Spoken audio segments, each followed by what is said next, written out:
Vous avez tous écouté les pics lancés par les confrères du lieu, à savoir Imra et Kaja à Didibé. Demain on sera pas tous pareils, déjà même à l'aile on n'est pas comparable. Je suis pas de ceux qui suicident à l'arrache, zéro barrage, face à nous négo s'arrache. En Napoléon sur les covers, mais sur les grands discours africains, ça l'arrange. Didibé vient de répondre de façon dure et rapide comme d'habitude. Salut et bienvenue à tous. Pour tout savoir, on vous invite à regarder la vidéo jusqu'à la fin, car on va faire également une petite analyse de sa bande d'annonce.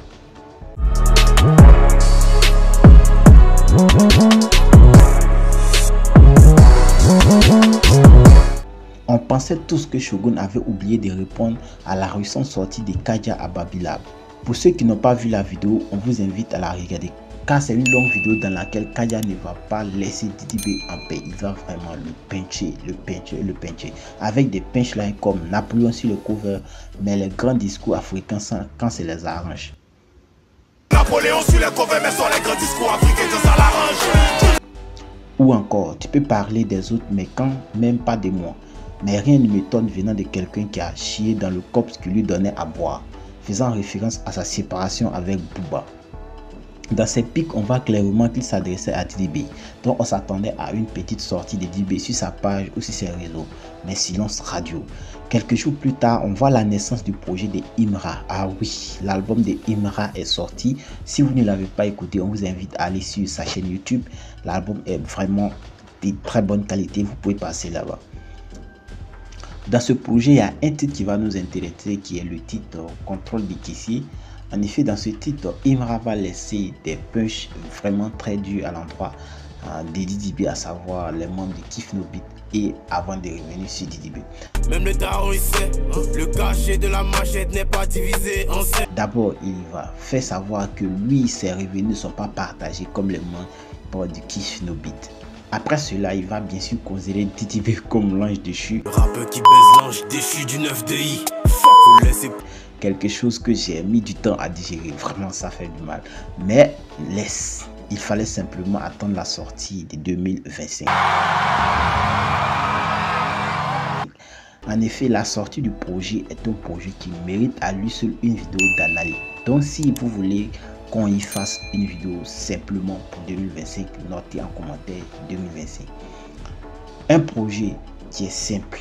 On devait voir sa sortie vers décembre 2025 parce que c'est un projet de 2025 bien sûr, mais ce projet va sortir en août ou disons en fin juillet 2024. Mais connaissant Didibé, ça fait partie des pièces du puzzle, car dès l'entrée on reconnaît notre Shogun.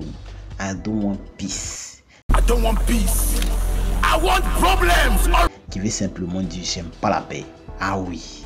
Suite à ce punchline, il va enchaîner avec des paroles dures à l'endroit de ses opposants. Comme je ne rappe pas pour satisfaire les puristes.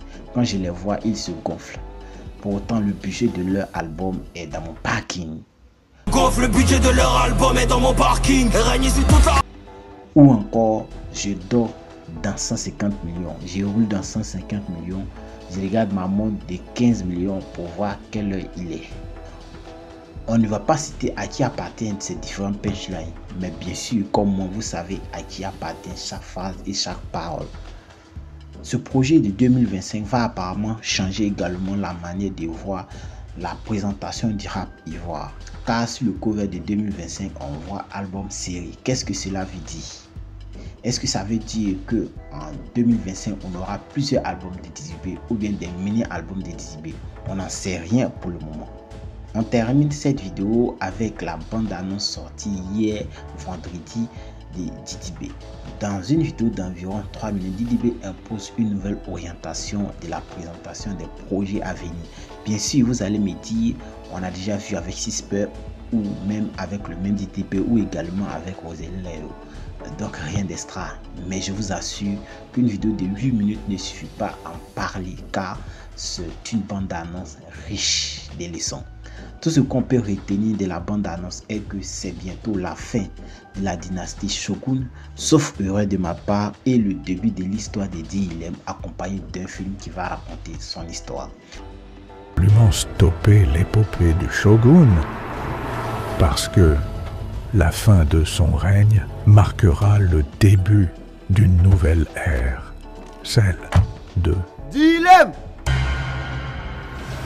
C'est la fin de la vidéo, j'espère que vous avez aimé la vidéo. C'est la fin de la vidéo, j'espère que vous avez aimé. Ici, nous partageons des actualités, des buzz et des vidéos de divertissement. Laissez-nous un like et abonnez-vous pour ne pas manquer toutes les prochaines vidéos. Merci et à bientôt.